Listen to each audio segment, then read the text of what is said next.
विद्यार्थी मित्रों नमस्कार। आज पुनः आपके बीच एक लंबा बड़ा और अत्यावश्यक वीडियो लेकर उपस्थित हुआ हूं।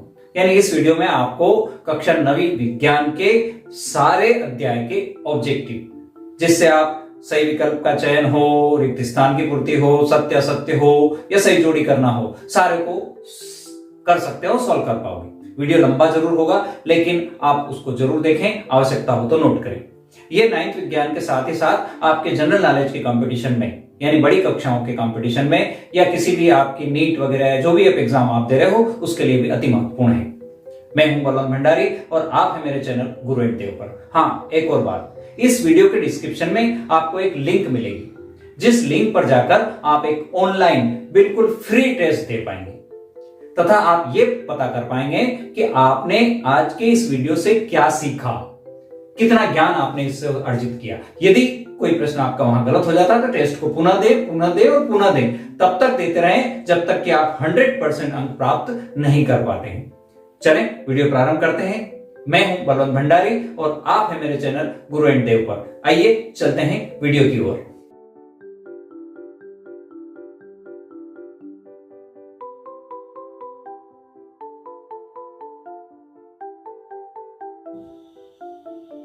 ठीक है, प्रारंभ करते हैं आज का 9वीं विज्ञान का ये ऑब्जेक्टिव वाला पूरा प्रश्न पत्र।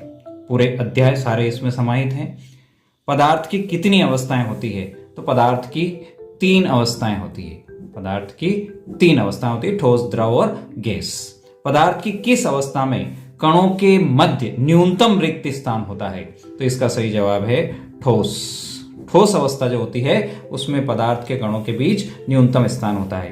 पदार्थ की किस अवस्था में किसी वस्तु का निश्चित आकार, स्पष्ट सीमाएं एवं नगण्य संपीड्यता होती है? तो इसका सही जवाब है ठोस।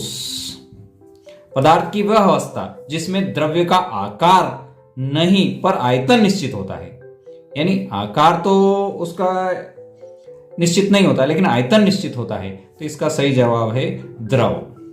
न्यूनतम विसरण का गुण पाया जाता है, तो ठोस जो है वहां विसरण का गुण न्यूनतम यानी लगभग नगण्य के बराबर होता है। गैसों के किस गुण के कारण उन्हें सिलेंडर में भर के रखा जा सकता है? तो इसका सही जवाब है संपीड्यता। संपीड्यता गुण के कारण उसको भरकर अपन सिलेंडर में रख सकते हैं। जल का गलनांक केल्विन पैमाने पर कितना है? तो केल्विन पैमाने पर होता है 273 डिग्री केल्विन। 300 डिग्री केल्विन का डिग्री सेल्सियस में कितना मान होगा? तो केल्विन को सेल्सियस में बदलने के लिए हम K-273 करते हैं, तो यहां से 300 में से हम 273 को माइनस करेंगे तो हमारा उत्तर आएगा 27 डिग्री सेंटीग्रेड। ये इसका फार्मूला है। जल का क्वथनांक क्या होता है? जल का क्वथनांक क्या होता है? क्वथनांक 100 डिग्री सेंटीग्रेड होता है। द्रव अवस्था में पाई जाने वाली धातु जिसे हम Hg या पारा या मर्क्यूरी इसको कहते हैं। तापमान का एसआई मात्रक, तो तापमान का एसआई मात्रक होता है केल्विन। तापमान का एसआई मात्रक होता है केल्विन। 2 या 2 से अधिक पदार्थों का समांगी मिश्रण, इसे हम कहते हैं विलयन। ये कहलाता है विलयन। विलयन का वह घटक जिसकी मात्रा दूसरे से अधिक हो, यानी 2 पदार्थ जो जिनको मिलाते हैं अपन, जिसकी मात्रा अधिक हो तो उसे कहते हैं हम विलायक। ये कहलाता है। टिंचर आयोडीन में कौन सा पदार्थ विलय होता है? तो टिंचर जो आयोडीन है उसके अंदर आयोडीन विलय रहता है। आयोडीन उसके अंदर विलय रहता है। वायु एक विलयन है। वायु कौन सा विलयन है? तो ये गैस में गैस का विलयन है। गैस में गैस का विलयन है। बर्फ, जल तथा जल वाष्प के कौन से गुण समान होते हैं? यानी बर्फ है, आपके पास जल है और जल वाष्प है, तो इनके कौन से गुण हैं जो समान होते हैं? यानी भौतिक और रासायनिक गुण। तो इनके रासायनिक गुण समान होते हैं, क्योंकि भौतिक गुणों में तो तीनों के, एक ठोस है, एक द्रव है और गैस अवस्था में होता है। कोलाइडी विलयन द्वारा प्रकाश की किरणों का फैलना क्या कहलाता है? तो इसे हम कहते हैं टिंडल प्रभाव। ये कहलाता है टिंडल प्रभाव। पुष्प की पंखुड़ियों के निचोड़ से रंजक को पृथक करने की विधि, यानी उसके अंदर जो कलर होता है उसको पृथक करने की विधि, तो इसका होगा आसवन विधि से हम इसको अलग कर सकते हैं। आसुत जल किस विधि से प्राप्त करते हैं, यानी आसुत जल अगर हमें प्राप्त करना है तो इसको भी हम आसवन विधि से ही पृथक करते हैं। एक ही प्रकार के कणों से बने पदार्थ क्या कहलाते हैं, तो इनको हम शुद्ध पदार्थ कहते हैं, इनको शुद्ध पदार्थ कहते हैं। विलयन के इकाई आयतन में उपस्थित विलेय की मात्रा क्या कहलाती है, तो इसे हम कहते हैं सांद्रता, ये कहलाती है सांद्रता। एक ही प्रकार के परमाणुओं से बने पदार्थ क्या कहलाते हैं, तो इन्हें हम तत्व कहते हैं। दूध कैसा विलयन है, तो दूध कोलाइडी विलयन है, कोलाइडी विलयन है। फोम, रबर एवं स्पंज में परिक्षेपण माध्यम क्या है, तो इनके अंदर परिक्षेपण माध्यम है ठोस। मिल्क ऑफ मैग्नीशिया में परीक्षण माध्यम क्या है, तो इसके अंदर परिक्षेपण माध्यम है द्रव। दो घुलनशील द्रवों के मिश्रण को पृथक करने की विधि, यानी ऐसे द्रव जो घुलनशील है तो उनको हम आसवन विधि से पृथक करते हैं, उनको पृथक करने की विधि है आसवन। डाई के घटक रंगों को पृथक करने की विधि ये कहलाती है क्रोमेटोग्राफी। क्रोमेटोग्राफी की सहायता से डाई के घटक रंगों को हम अलग अलग कर सकते हैं। दो या दो से अधिक परमाणुओं का समूह ये कहलाता है अणु, ये कहलाता है अणु। मैग्नीशियम क्लोराइड का सूत्र, मैग्नीशियम क्लोराइड का सूत्र होगा MgCl2। अमोनियम सल्फेट का सूत्र NH4 whole twice SO4। Sodium nitrate का सूत्र Na2CO3, सॉरी Na2NO3, नाइट्रेट है ना NO3। सोडियम कार्बोनेट का सूत्र Na2CO3। एवोगैड्रो संख्या कितनी होती है, तो एवोगैड्रो संख्या का मान होता है 6.022 इंटू 10⁻23। ये एवोगैड्रो संख्या कहलाती है। क्वेश्चन नंबर 35, एक रासायनिक अभिक्रिया जिसमें अभिकारकों और उत्पादों के द्रव्यमान का योग अपरिवर्तित रहता है, ये किस नियम द्वारा होता है, तो ये नियम होता है द्रव्यमान संरक्षण नियम।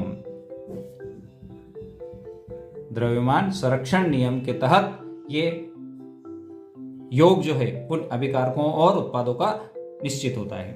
1 ग्राम हाइड्रोजन में हाइड्रोजन के कितने परमाणु होते हैं, तो ये होते हैं 6.022 इंटू 10⁻23, 6.022 गुणित 10⁻23। पदार्थ के 1 मोल अणुओं का द्रव्यमान उसका क्या कहलाता है, तो इसे हम कहते हैं मोलर द्रव्यमान, मोलर द्रव्यमान।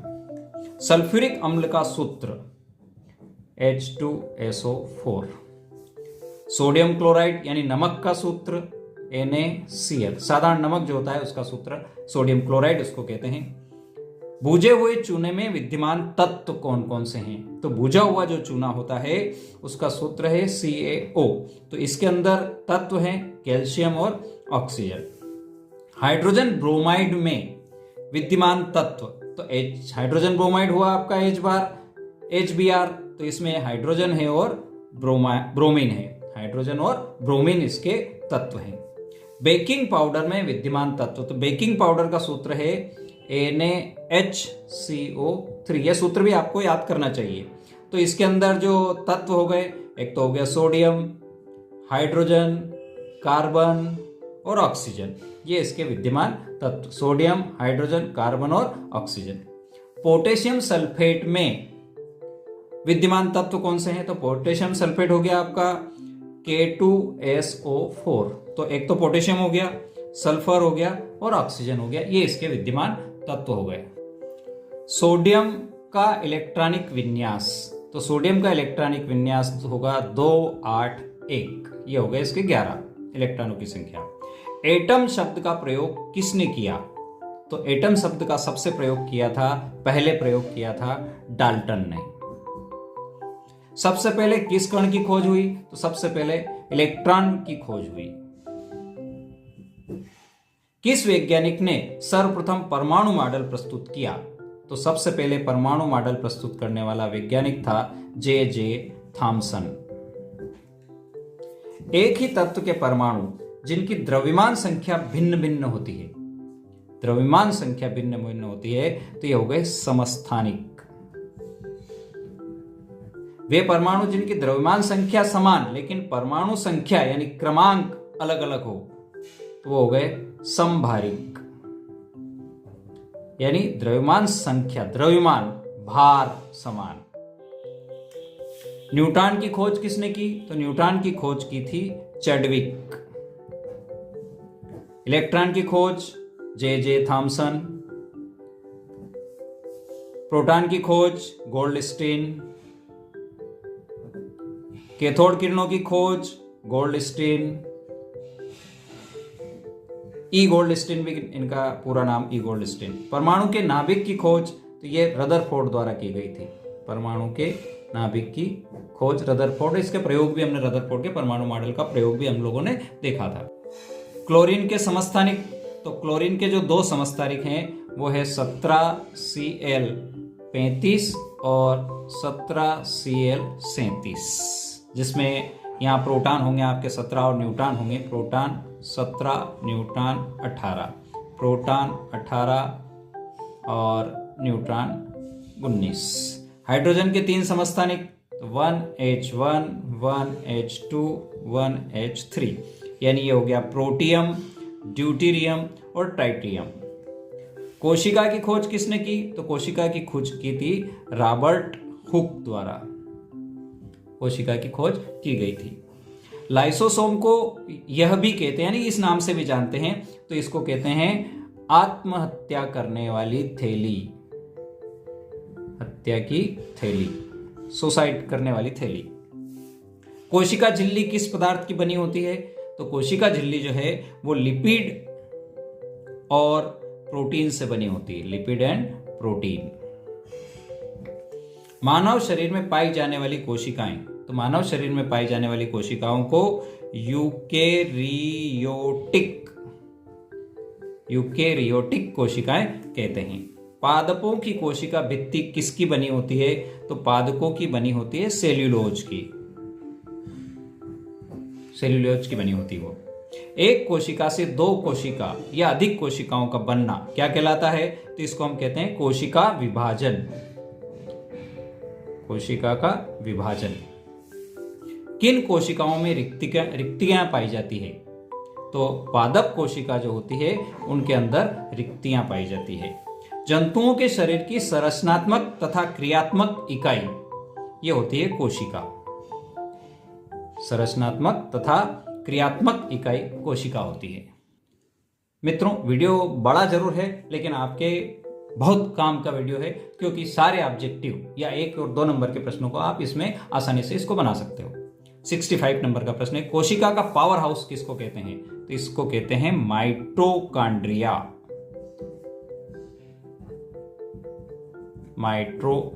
कांड्रिया कहते हैं इसको।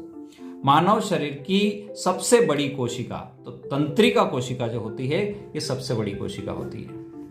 गुणसूत्र किसके बने होते हैं? गुणसूत्र जो होते हैं वो डीएनए और प्रोटीन के बने होते हैं। डीएनए और प्रोटीन से गुणसूत्र बनते हैं। जीवों का हृदय किस उत्तक का बना होता है? तो ये पेशीय उत्तक का बना होता है। हार्ट जो होता है पेशीय उत्तक से बना होता है। जाइलम किसका संवहन करता है? तो जाइलम जो होता है वो पानी यानी जल का संवहन करता है। फ्लोएम किसका संवहन करता है? तो फ्लोएम जो है वो भोज्य पदार्थ उनका संवहन करता है। जिम्नोस्पर्म में पाए जाने वाला जल संवाहक उत्तक, तो वो होता है वाहिका उत्तक। मनुष्य के शरीर में वसा का संचय होता है, तो वसा का जो संचय होता है वो एडिपोज उत्तक में होता है। एडिपोज उत्तक के अंदर होता है। किस उत्तक में मृत कोशिकाएं पाई जाती है? तो ये जो उत्तक होता है स्क्लेरेनकाइमा।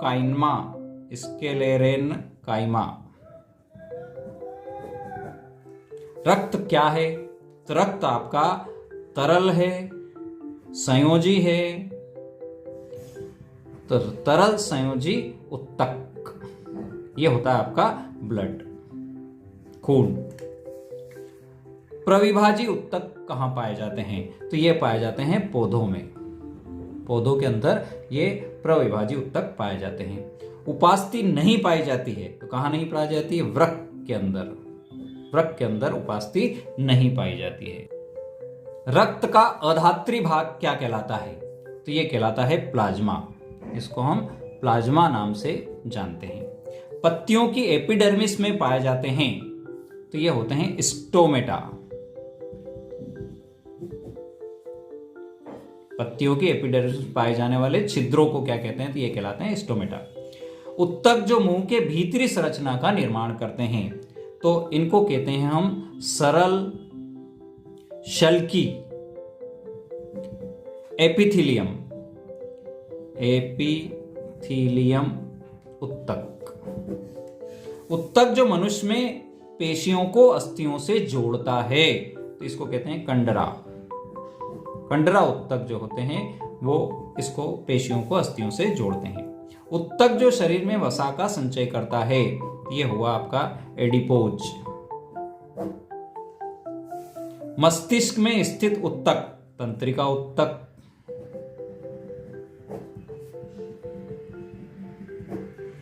दो अस्थियों को आपस में जोड़ने वाला उत्तक स्नायु उत्तक।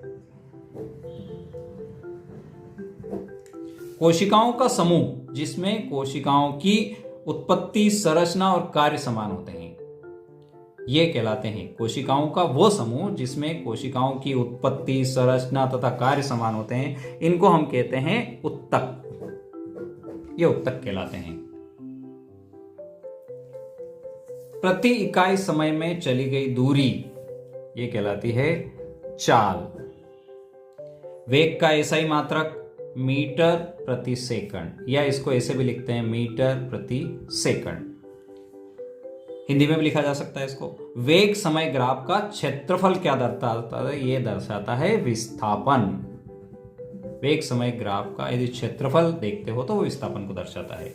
वस्तु द्वारा अपनी गति अवस्था में परिवर्तन का विरोध जड़त्व इनर्शिया। बल का एसआई मात्रक न्यूटन। असमान द्रव्यमान की दो वस्तुएं एक ही संवेग से गतिशील है तो किसका वेग अधिक होगा?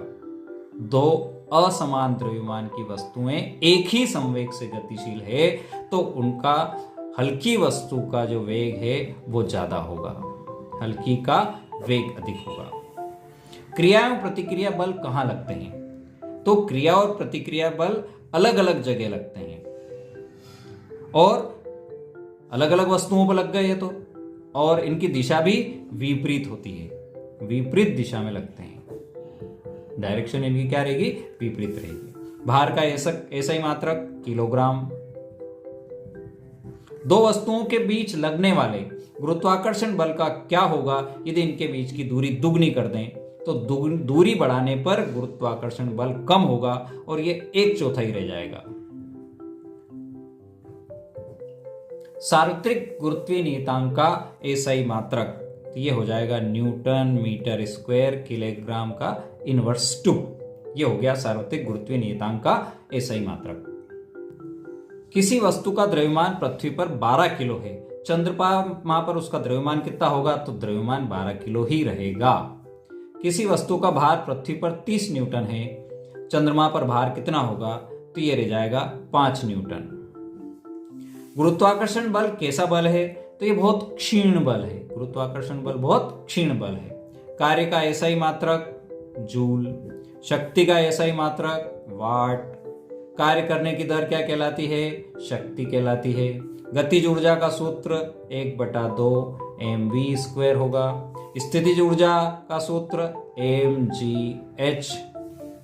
कार्य कौन कौन से हो सकते हैं? तो कार्य धनात्मक हो सकता है, ऋणात्मक हो सकता है और शून्य हो सकता है, यानी पॉजिटिव, नेगेटिव एंड जीरो, तीनों प्रकार के कार्य हो सकते हैं। एक यूनिट विद्युत ऊर्जा का अर्थ क्या है? तो यह होगा 1 किलोवाट हावर। ऊर्जा को न तो उत्पन्न किया जा सकता है और न ही नष्ट किया जा सकता है, केवल रूप बदला जा सकता है। यह कौन सा नियम है? तो इसे हम कहते हैं ऊर्जा संरक्षण का नियम। ऊर्जा संरक्षण का नियम कहलाता है। ध्वनि की प्रबलता किस पर निर्भर करती है? इसका सही जवाब है आयाम पर। प्रबलता आयाम पर निर्भर करती है। ध्वनि का तारत्व तो ये आवृत्ति पर निर्भर करता है। ध्वनि तरंगे अनुप्रस्थ है अनुदैर्ध्य, तो ये अनुदैर्ध्य तरंगे हैं, अनुदैर्ध्य। ध्वनि संचरण के लिए किसकी आवश्यकता पड़ती है? तो ध्वनि संचरण के लिए माध्यम आवश्यक है। निर्वात में ध्वनि तरंगों का संचरण नहीं होता है। श्रव्यता की परास कितनी होती है? तो श्रव्यता की परास होती है 20 हर्ट्ज से लगाकर 20,000 हर्ट्ज तक। अवश्रव्य ध्वनि कौन सी होती है? तो जो 20 से कम होगी, 20 हर्ट्ज से कम आवृत्ति की तरंगे अवश्रव्य तरंग कहलाती है। पराश्रव्य किसको कहेंगे? तो 20,000 हर्ट्ज से ज्यादा, 20,000 HZ से ज्यादा आवृत्ति की तरंगे जो होगी वो पराश्रव्य होगी। ध्वनि से अधिक गति से चलने वाली स्थिति क्या कहलाती है? तो पराध्वनि कहलाती है, वो कहलाएगी पराध्वनि। हमारे मस्तिष्क में ध्वनि की संवेदना कितने समय तक बनी रहती है? तो 0.1 सेकंड, इतनी देर तक ध्वनि की संवेदना बनी रह सकती है। अल्ट्रासोनोग्राफी USG के लिए किन तरंगों का उपयोग किया था? यानी सोनोग्राफी जिसको हम कहते हैं, कहीं भी जाते हैं डॉक्टर के यहाँ तो सोनोग्राफी करना पड़ेगा, तो वो उसको USG कहते हैं उसको। तो उसमें किस तरंगों का उपयोग किया जाता है? तो पराश्रव्य जो तरंगे होती है उनका उपयोग वहां पर किया जाता है। ऐसी फसलें जिन्हें हम वर्षा ऋतु में उगाते हैं तो वो होता है खरीफ की फसलें। ऐसी फसलें जिन्हें शीत ऋतु में उगाते हैं तो वो हो गई रबी की फसल। मित्रों, हो सकता है आपको लग रहा हो कि वीडियो बहुत बड़ा हो गया, लेकिन ये आपके लिए इन फ्यूचर जनरल नॉलेज में भी बहुत काम आने वाला है। 9th विज्ञान में तो आपको नंबर दिलाएगा ही सही, लेकिन जनरल नॉलेज में भी आपको बहुत सारे अंक यहां से मिलने वाले हैं। रासायनिक रूप से तैयार पादप पोषकों को क्या कहते हैं? तो हम कहते हैं उसको उर्वरक। बोस इंडिक्स किस जंतु का वैज्ञानिक नाम है? तो गाय को बोस इंडिक्स कहा जाता है। बोस बुबेलिस किस जंतु का वैज्ञानिक नाम है? तो यह है भैंस। मधुमक्खी का वैज्ञानिक नाम एपिस इंडिका। वृहद पोषक तत्व कौन सा होता है? तो यह है आपका फास्फोरस। सूक्ष्म पोषक तत्व कॉपर Cu जिसको कहते हैं। वर्मी कंपोस्ट जो कि केंचुए से बनता है। नीम की पत्तियां ये क्या होती है कि जैव कीटनाशक, जैव कीटनाशक कहलाता है। नील हरित शैवाल ये है जैविक उर्वरक। तो विद्यार्थी मित्रों, वीडियो आपने अंत तक देखा उसके लिए बहुत बहुत धन्यवाद। Best of luck, good luck, okay, thank you, जय जिनेंद्र।